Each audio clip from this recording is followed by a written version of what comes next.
贸易战，嘿，贸易战，不怕大蛮河来挑战，嘿。Welcome to Geopolitics Decanted. I'm Dmitri Alperovitch, chairman of Silverado Policy Accelerator, a geopolitics think tank in Washington, D.C. Today, my guest is Chris Miller, international affairs professor at Tufts, a Russia expert, and an author of a terrific new book, Chip War, The Fight for the World's Critical Technology, which we're going to be discussing today. Welcome to the show, Chris. Thanks for having me. So this book is really fascinating. First of all, congratulations. It's incredibly well written. I think it made the New York Times bestseller list. Oh, thank you, yes. And one of the most incredible things in it is you tell the entire story of how the industry came together from the invention of the transistor here in the United States. And then probably a good chunk of the book is on the rivalry with Japan in the 1980s and how there was massive freak out in the U.S. industry and U.S. government that this industry that we invented that has become so critical to our defense and our economic security was now going to be conquered essentially by an ally, but nevertheless, another country that has its own interests and priorities. And in the end, of course, that did not come true. Japan remains a major player in the semiconductor manufacturing space. It manufactures a lot of the chemicals that you need in the fabs. It manufactures a lot of the equipment, but it is not a big player in the advanced fab manufacturing space.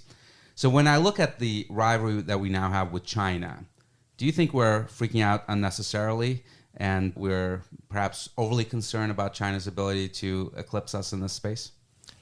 So I think if the question is only about will China catch up or overtake us technologically, I would be less worried. But we have on top of that overlaid a really dangerous geopolitical military dynamic whereby the US and China are locked in a competition, and Taiwan, which is the heart of the world's chip making today, is at the center of that competition. So I think for a long time in the US, it was seen to be just a tech issue.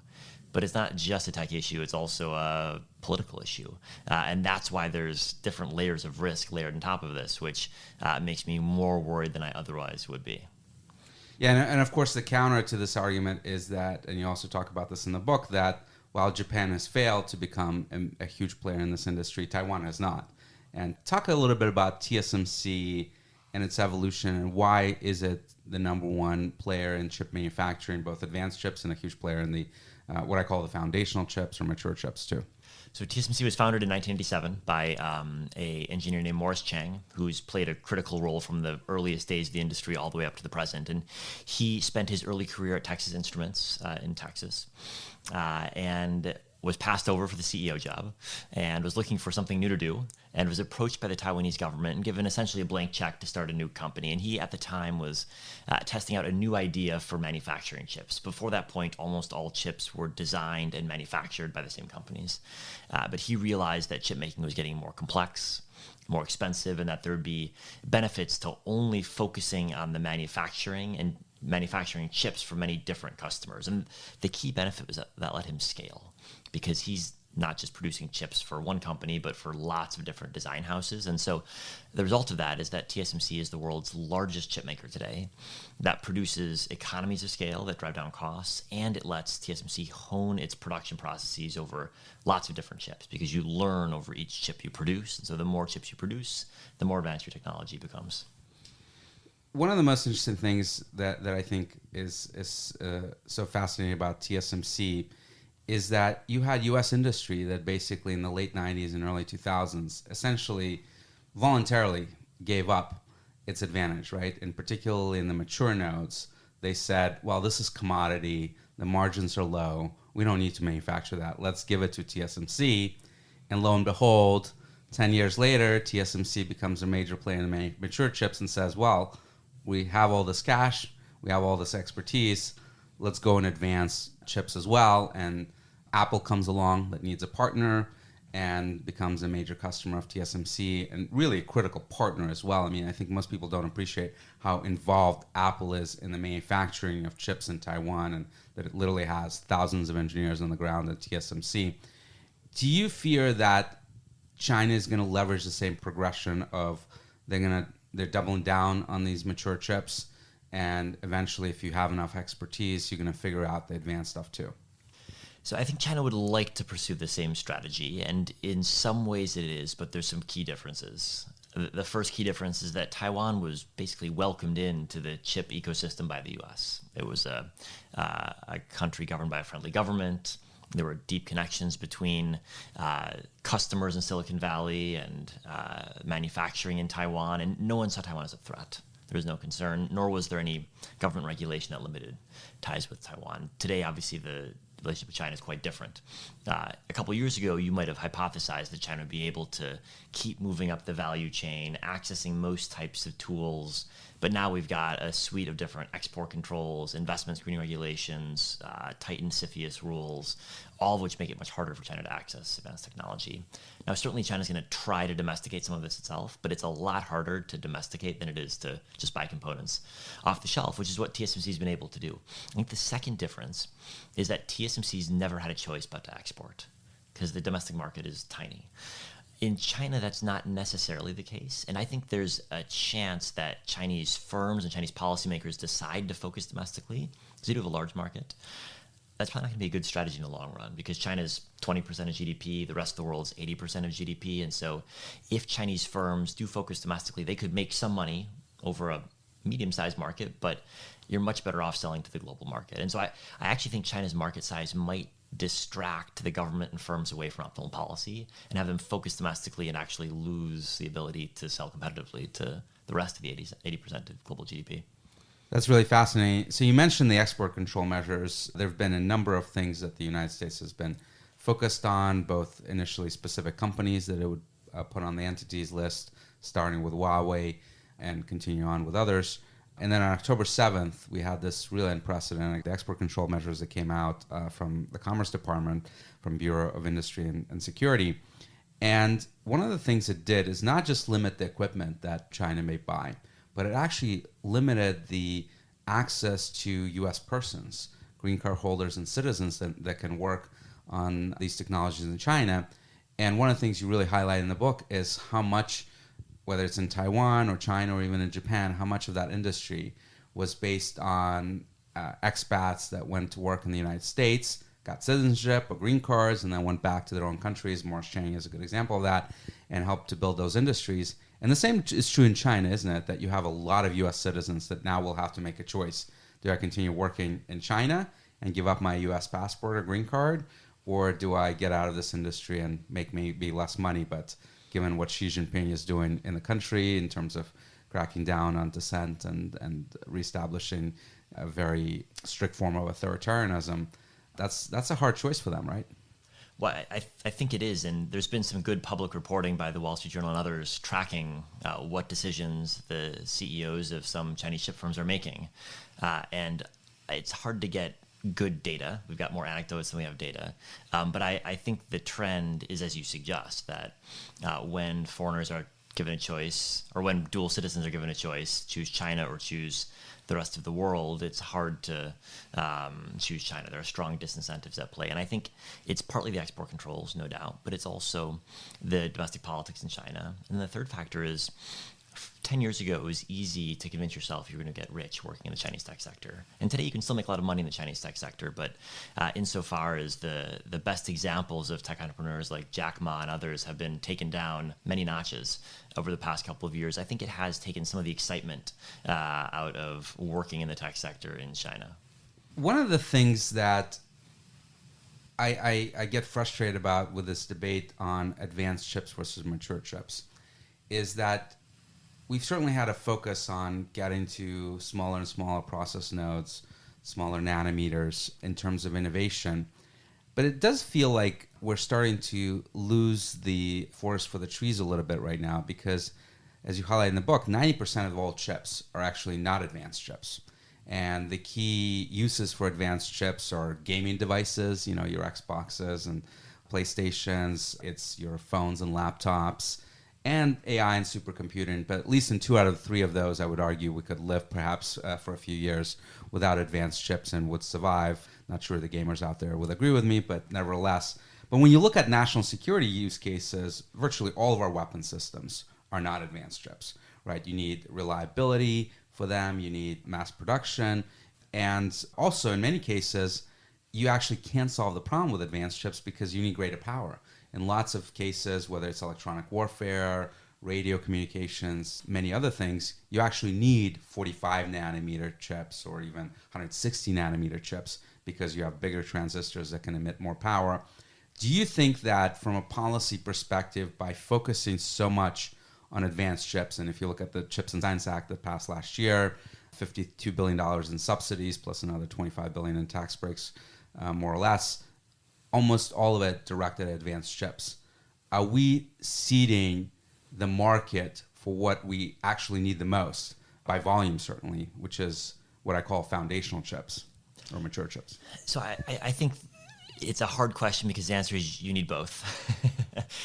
You literally can't build anything without foundational chips. Even your iPhone, right? That's right. Has dozens of mature chips and maybe one or two memory and CPU that are advanced. Well, and that's true for most types of devices. A car is similar. You've got 1,000 chips in a new car on average. Most of them are pretty simple. Some of them are quite cutting edge. And we had the car shortage, which was driven by chips over the last 2 years. And it was all in mature chips. We actually never had an advanced chip shortage. That's right. That's right.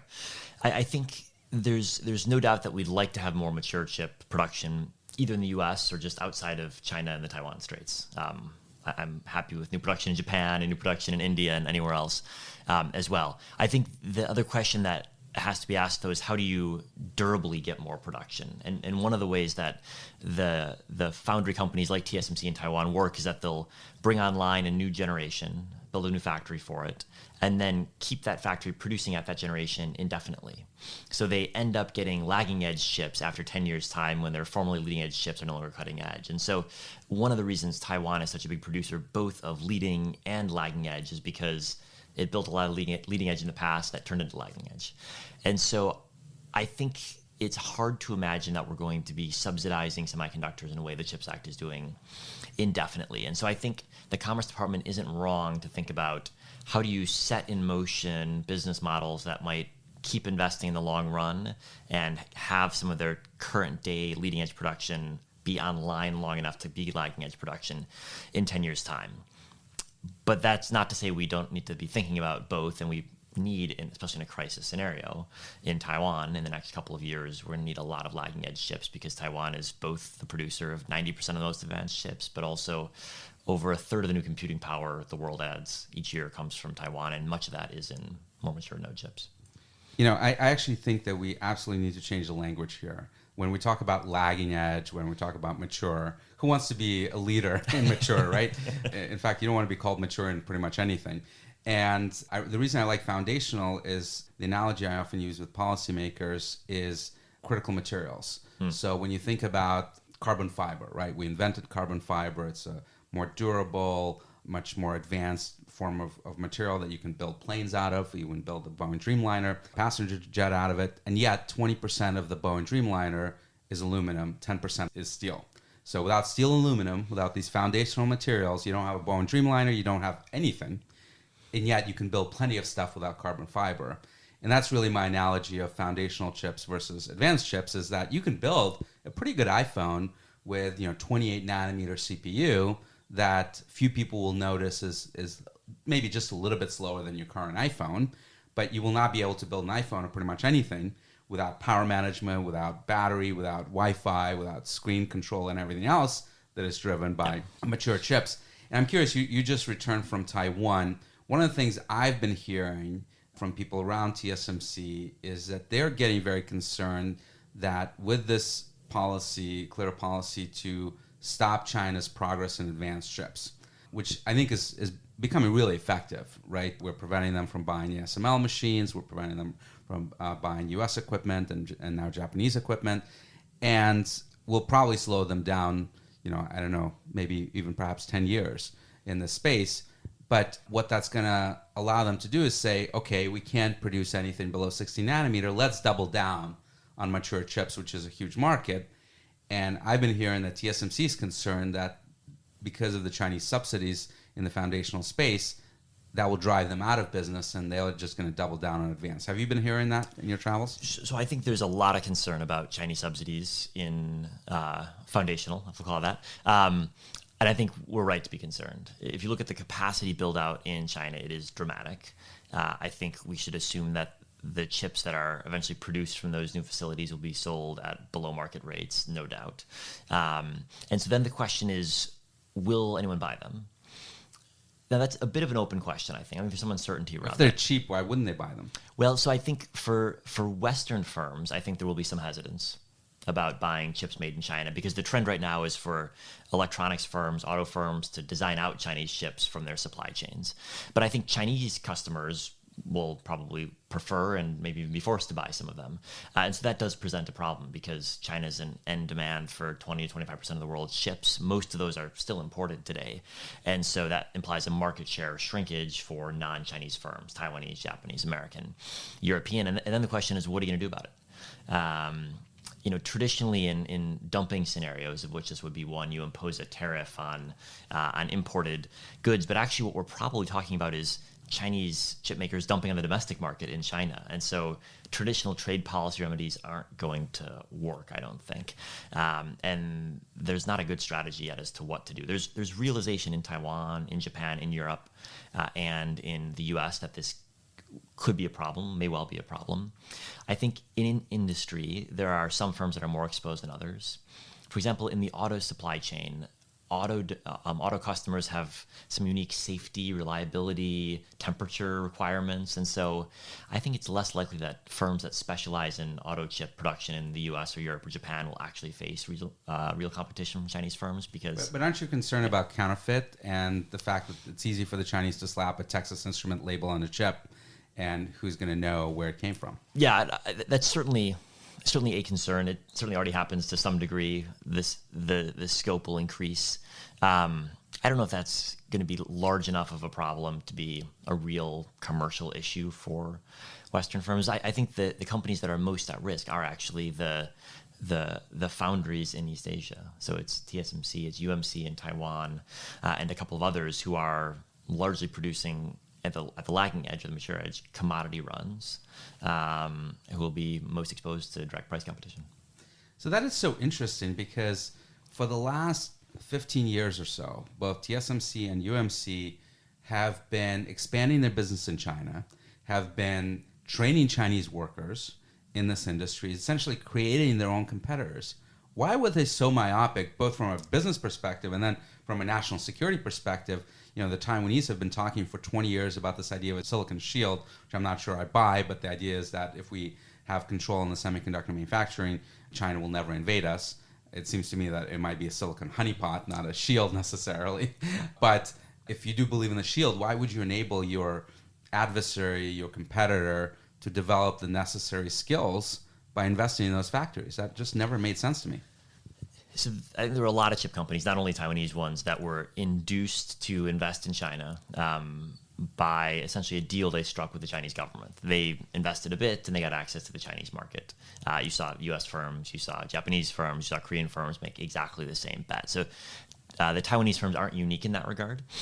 Certainly the security situation of the Taiwanese state is unique.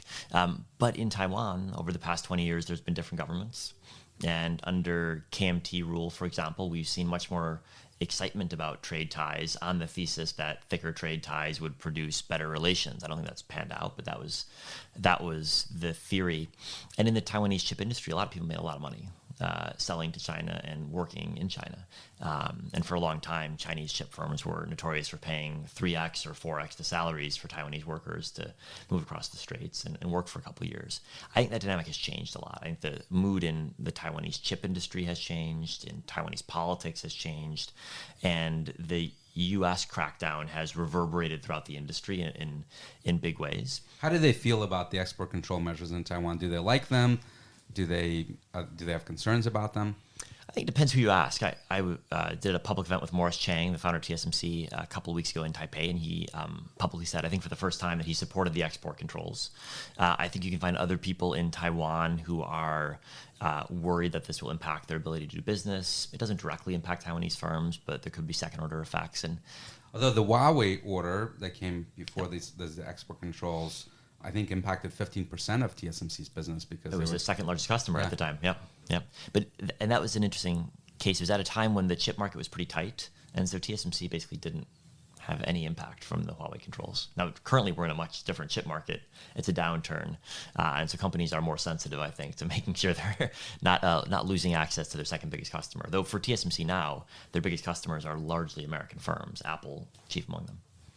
So right now, the biggest leverage that we have on the Chinese chips industry is really the equipment and perhaps the chemicals that go into the fab manufacturing. Many of them come from Japan.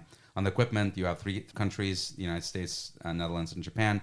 The manufacturers really all the equipment, all the key equipment that you need in these fabs. With the export controls that are now getting aligned across three countries, preventing China from buying essentially below 16 nanometers or so, are you optimistic that the domestic equipment firms that China is also trying to invest in, hasn't gotten very far yet, that these controls will essentially stop China's progress below 16 nanometer for the foreseeable future? You know, I think I wouldn't say that they're going to stop any progress. I think we should expect regular announcements from Chinese firms of great achievements, some portion of which will be true, most of which won't be true. And it's important to highlight also that you can manufacture at very low yield, Right, exactly. high-end chips. And there was some stories, I think 6 months or so ago, that China manufactured a 7 nanometer chip. Well, it's great if you can manufacture one, but it doesn't really mean anything unless you can manufacture tens of thousands. That's right. And for that, you really need this advanced equipment. Yeah, and we're never going to get good information on what yield is at Chinese firms. So it'll be actually, I think, hard to assess in a lot of ways what progress China is making for a long time. And so we're going to be in a situation in the next several years of every Chinese firm having a strong incentive to announce cutting edge innovations on a regular basis because that's going to get their funding. And we're going to be faced with a mix of just boasting and disinformation without much actual data to assess it against. And so I think we should get ready for a media environment in which it looks like China is making some real advances without actually much substance behind it.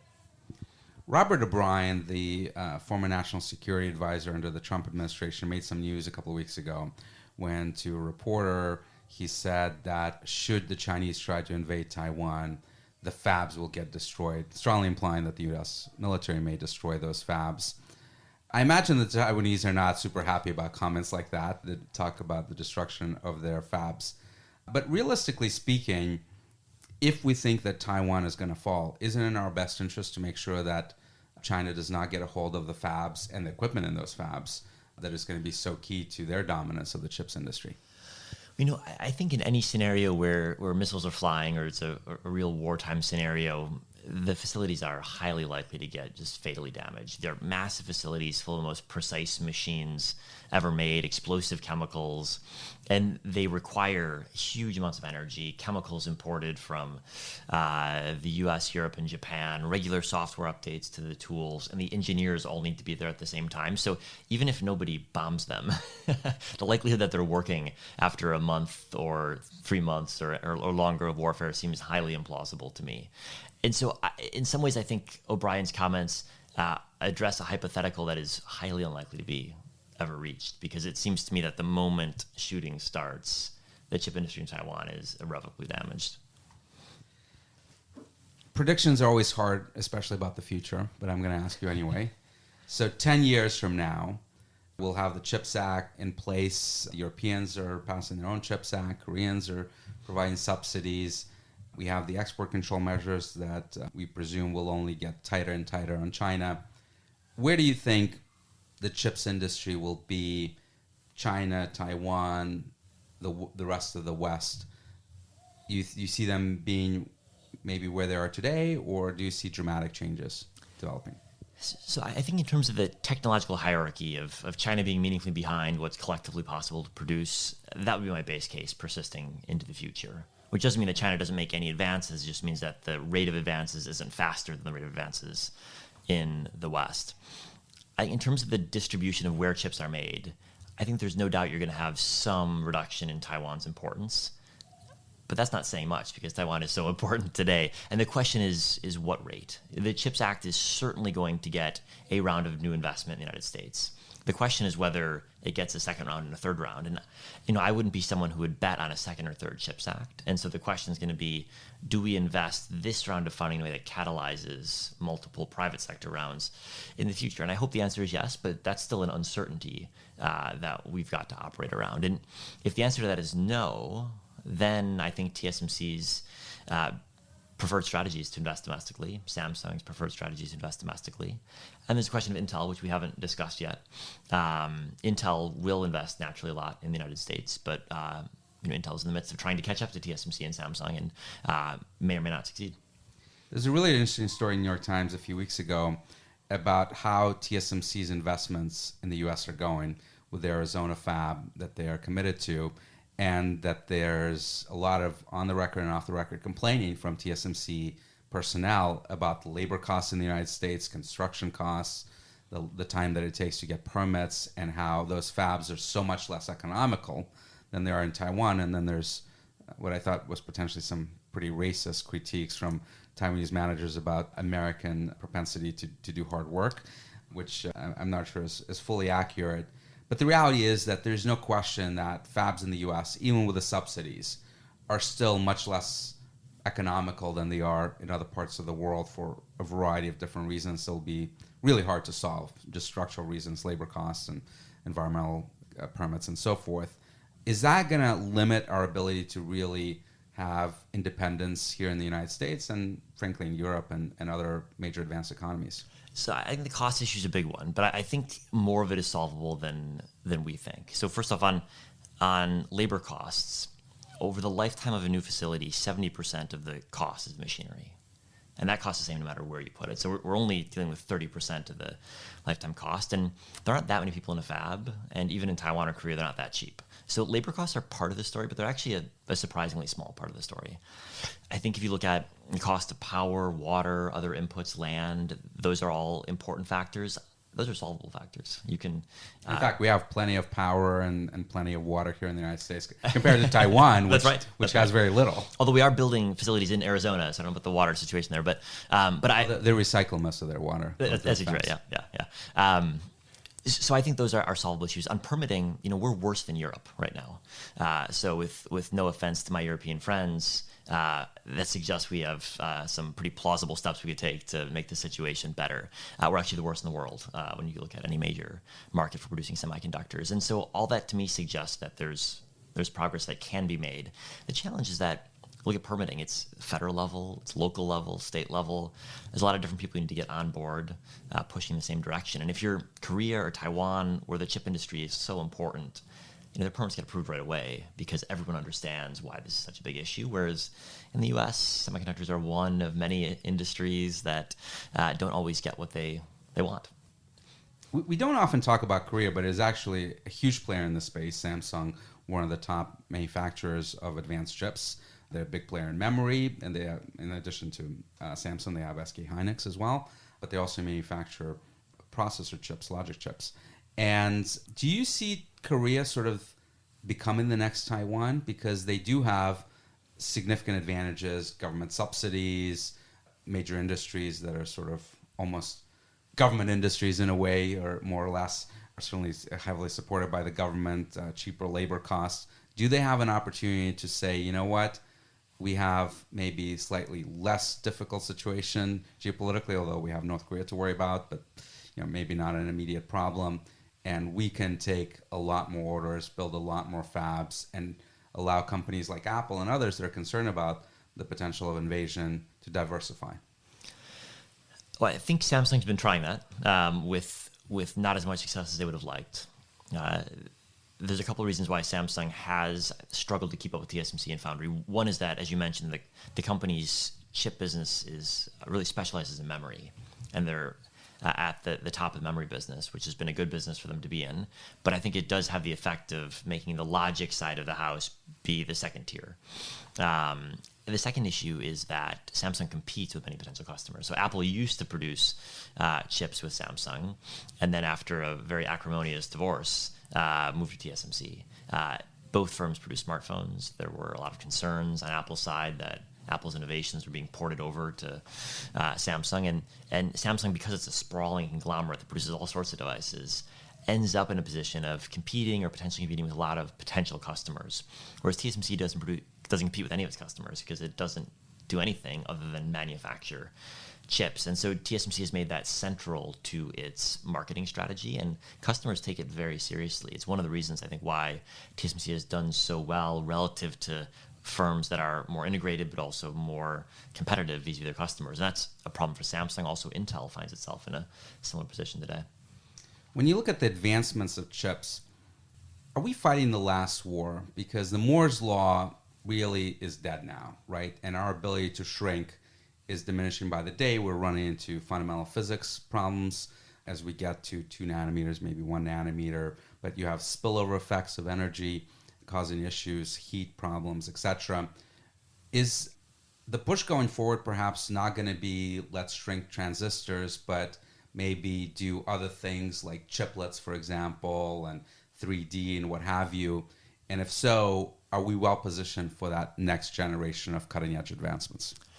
So I think what you find when you look at all of the trends under the rubric of heterogeneous integration, so bringing different types of chips or computing capabilities together on a given chip or on a given set of chips. I think what you find is that a lot of the tools that you need to do that are quite similar to the tools that you need to shrink transistors, because you're still talking about manufacturing at a microscopic scale. A lot of the design methodologies you need are different in some ways, but draw on a lot of similar expertise as well. And so actually it seems most likely that even as Moore's law slows, and we're going to see it slow over the next 5 years or decade, the next generation techniques we're going to need are actually going to draw on the same set of skills and same set of tools, with modifications, but the same basic knowledge base. And I think that sets up U.S. equipment producers, for example, to be in a very strong position, U.S. design firms to be in a very strong position. But it also means that you need companies that are very good at manufacturing at scale. And that's where companies like TSMC, I think, are already trying to capitalize on advanced packaging, using their advanced fabrication capabilities and putting it in the packaging space.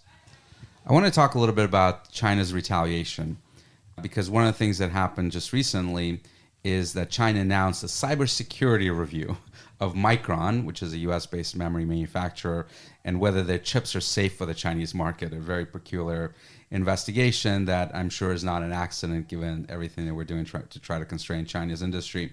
Where do you see, not necessarily the Micron case specifically, but where do you see things going in terms of China's focus on damaging US and perhaps other Western firms and their ability to sell in the Chinese market? I think the dilemma that Chinese leaders face is that they are trying to slow down decoupling because they believe that decoupling will hurt them more than it will hurt the West, which I think is probably true. And that retaliation accelerates decoupling because it makes not only U.S. firms, but Japanese, Korean, other firms look at the Chinese market and say it's more dangerous than I even previously thought. And so we haven't actually seen substantive retaliation. We've seen the Micron case, which is thus far just a headline. We've seen headlines about rare earths, but not action. You could argue we've seen a couple of semiconductor mergers that haven't been approved. Maybe that's retaliation. But I think by any assessment, whatever retaliation there's been has been pretty marginal relative to the impact to the export. And you think it's just because they have very limited leverage? I think they realize that retaliation brings many costs as well as whatever political benefits. So you've written what is probably the authoritative history on the semiconductor industry. What other lessons do you think we can learn from that history over the last 60 years or so that can apply today into this geopolitical struggle that we have with China?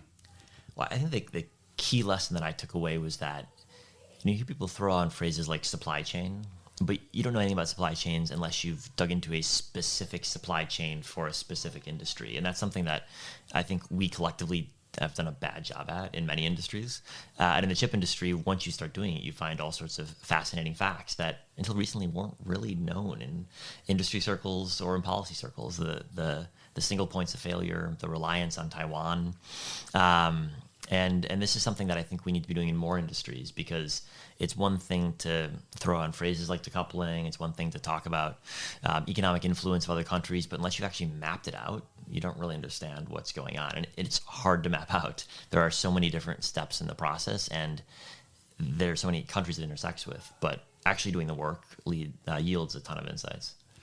So we got the policymakers really interested in chips, remarkably, and you could argue about their level of understanding of the issue, but nevertheless, we've had some progress and have passed this historic industrial policy bill, the Chips and Science Act.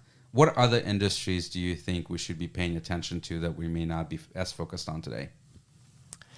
I think there's an interesting set of questions about biotechnology, where I don't think we're in the early stages right now of doing the supply chain mapping, both for pharmaceuticals and biotech components. I think for the electronics industry in general, we're still in the early stages there too of mapping. We understand now the chip industry, but then from a chip to an iPhone or a server involves not just chips, but lots of electronic components, circuit boards, et cetera, which... or even chemicals to produce them. Chemicals, yep. And that is something that is understandable, but I think there's a lot of work to be done to actually map that out and understand the implications. Last question, and let's tie this into the Russian invasion of Ukraine. One of the key ways in which the administration tried to respond to that invasion, other than supporting the Ukrainians, was to put forth very comprehensive and unprecedented export controls measures on Russian ability to import chips. In fact, basically, all chips are banned from import into Russia. Now, we know that it hasn't stopped import of chips into the country. We've published a report at Silrado talking about how they're still able to get chips from China, from Hong Kong, transship it from Kazakhstan, Armenia, and other places. But nevertheless, there appears to be more enforcement focused on this. Kazakhstan and Turkey actually have just announced that they're going to be looking very hard at their custom processes to limit transshipments. Is this going to be an enormous leverage point for the United States going forward? We've never applied this level of export controls on chips to other countries like Iran, for example, or even North Korea. And is this going to augment our financial sanctions tools that have become sort of the default policy tools in national security space? Anytime we're not happy with someone, we're going to slap financial sanctions on them. Going forward, do you think that export controls on chips are going to play the same role? I think their effects depend dramatically on the economy in question. So every economy has banks. And so almost any economy can be impacted by financial sanctions. But the types of chips you need varies dramatically based on the types of manufacturing you have. And so in Russia, for example, there's not... the manufacturing sector is the defense sector, the auto industry, a couple of others.